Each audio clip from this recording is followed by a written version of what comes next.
درس 4. با تغییر محیط پیرامون خود را تغییر دهید. انسان‌ها خود را با محیط اطرافشان تطبیق می‌دهند. ما برای هماهنگی با موقعیت‌های متفاوت از طیفی از مهارت‌ها و ویژگی‌های شخصیتی بهره می‌بریم. به همین دلیل است که در موقعیت‌های اجتماعی و در محیط کار شخصیت‌های کاملا متفاوتی داریم. یکی از جذابیت‌های سفر در این است که با خروج از محیط بومی خود مجبور به سازگاری با آدم‌ها، فرهنگ‌ها و روش‌های جدید می‌شویم. با انجام این سازگاری‌ها وجه جدیدی از خودمان را کشف می‌کنیم. در محیط‌های مشابه تمایل به تکرار رفتارها و تفکرات روزمره و همیشگی داریم. تفاوت مادر همه تغییر هاست. چندی پیش زمانی که در هتل فرودگاه لاگاردیا اقامت داشتم و منتظر پرواز برگشت به شیکاگو بودم، دچار درد آپاندیس شدم. وقتی به نزدیکترین اورژانس بیمارستان الم هارست در خارج از منطقه جکسون هایت کوینز مراجعه کردم، متوجه شدم که من انگلیسی زبانی هستم که در بخش مراقبت‌های پزشکی حضور دارد. بعد از دشواری بسیار در برقراری ارتباط در بیمارستان پذیرش شدم و بدین ترتیب چند روزی را در بین بیماران و کارمندان بیمارستان که از ملیت‌های مختلف بودند گذراندم. در انتهای این تجربه احساس کردم که در خانه هستم. از آن به بعد هر زمان که در هتل آن فرودگاه اقامت می کنم به محله های اطراف نیز سری می زنم. مناطقی که حتی در عجیب ترین رویاهایم تصور بازدید از آنها را نمی کردم. در سازگاری با آن محیط توانسته بودم نقاط قوت پنهان خود را کشف کنم و بر برخی تعصب‌ها و ترس‌های پنهانم غلبه کنم. بزرگترین دشمن تغییر روزمرگی است. زمانی که دچار روزمرگی می‌شویم، کارها را آگاهانه انجام نمی‌دهیم و حتی علت انجام آنها را هم کاملا نمی‌دانیم. به همین دلیل است که پربارترین موقعیت‌ها برای رشد شخصی موقعیت‌هایی هستند که ما را مجبور از روزمرگی‌ها و مدیریت چالش‌های ناآشنا می‌کنند. موقعیت‌هایی که در محیط‌های جدید اتفاق می‌افتند. در محیط‌های آشنا و روزمره رفتاری ناخودآگاه داریم و تغییری رخ نمی‌دهد. زمانی که مربی معامله‌گری خود هستید، وظیفه شما این است که همیشه هوشیار بمانید و برای ریسک‌ها و فرصت‌ها گوش به زنگ باشید. یکی از بزرگترین تهدیدها به حالت ناخودآگاه در آمدن است، وضعیتی که در آن رفتار ما بدون تفکر و آگاهی کامل از موقعیت است. اگر محیط معامله‌گری‌تان را تغییر دهید، مجبور به انطباق با محیط جدید می‌شوید و بدین ترتیب روزمرگی را از بین می‌برید. اگر محیط شما همیشه یکسان باشد، به رفتارها، تفکرات و احساسات یکسان گرایش پیدا خواهید کرد. دلیل گرفتار شدن در الگوهای فکری و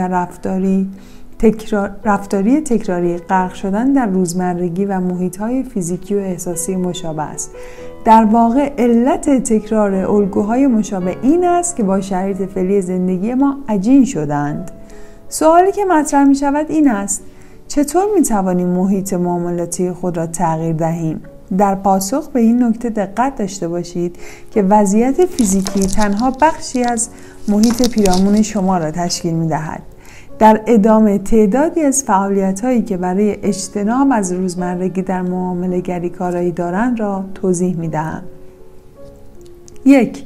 به دنبال دیدگاه‌های متفاوت باشید. گفتگو با معامله‌گرانی که متفاوت از شما معامله می‌کنند از نظر تایم فریم، بازار و سبک معاملاتی، این گفتگو می‌تواند به پایبندی شما به دیدگاه‌های معاملاتی خود و یا مورد پرسش قرار دادن آنها کمک کند.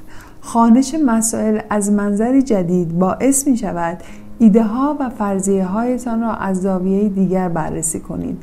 به عنوان مثال، در 3 ماهه پایانی سال 2007 با بررسی نظراتی که با دیدگاه‌های من در تضاد بودند توانستم نظر تحلیلی خود را اصلاح کرده و جلوی ضرر بزرگی را بگیرم. 2.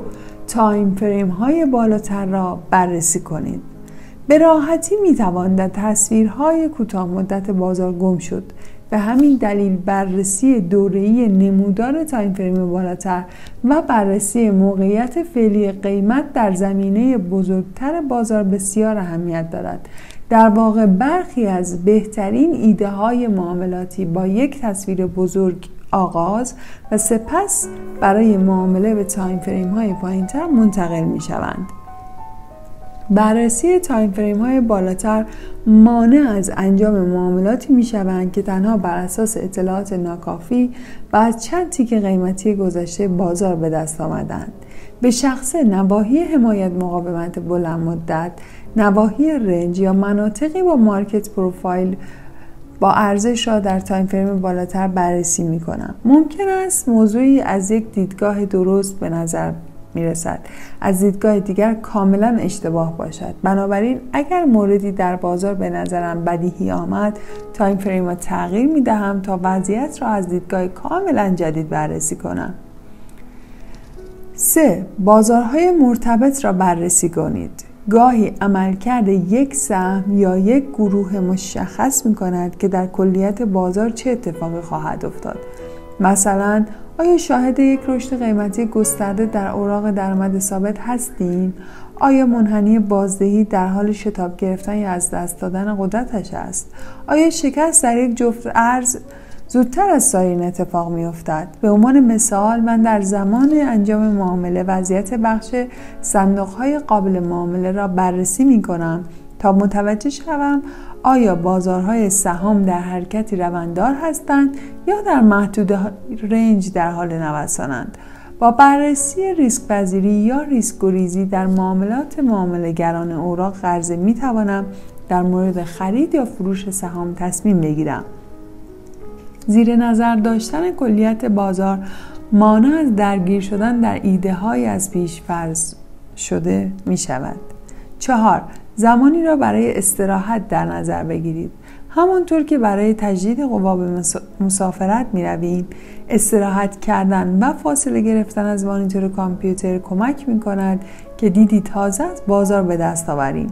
حفظ تمرکز در موقعیت هایی که واضح و مشخص هستند ساده است، اما با عقب کشیدن و پاک کردن ذهن می توانیم موقعیت هایی را که چندان وضوح ندارند بهتر ببینیم. برای من استراحت بعد از معاملات ضررده به خصوص مفید است، چرا که می توانم درباره ضرر آن معامله فکر کرده و نکته آموزنده آن را دریابم. اگر در محیطی هستید احساس راحتی می کنید، احتمالا محیط مساعدی برای تغییر نخواهد بود. به طور خلاصه این روزمرگی های ذهنی هستند که باید تغییر کنند تا بتوانیم الگوهای فکری و رفتاری ناخواسته و غیر سوده خود را بشکنیم. زمانی که مربی معامله‌گری خود هستید، یاد می‌گیرید که فکر کنید و در عین حال می‌آموزید که درباره تفکر خود نیز بیاندیشید. هر روز یک نگاه تازه به خود و بازار داشته باشید تا از ایده‌های جدید الهام بگیرید و ایده‌های قدیمی را به چالش بکشید. به سراغ منابع انرژی بخش و الهام بخش بروید. در غیر این صورت اسیر روزمرگی خواهید شد، همانند ماجراجویی من در کوینز. خواهید فهمید که معمول ترین تغییرات بهترین سازگاری ها را برایتان به ارمغان خواهند آورد. نکته راهنمای مربیگری: بسیاری اوقات دیدگاه‌های متفاوتی از وضعیت بازار وجود دارند که ما آنها را نادیده می‌گیریم، در حالی که مهم هستند، چرا که در برخی ترازها می توانند تهدید کننده باشند. به دنبال تفسیرهایی بگردید که بیشترین اختلاف را با عقیده شما دارند و از خود بپرسید اگر این تفسیر از بازار محقق شود، دیدگاه من در مورد بازار چه خواهد بود؟ اگر عادت دارید دیدگاه‌های متفاوت را به سرعت رد کنید، از این به بعد یک شانس دیگر به آنها بدهید. اگر نکته قابل قبول یا مهمی در این دیدگاه‌ها نیافتید، لزومی هم ندارد که نسبت به آنها حالت تدافعی به خود بگیرید.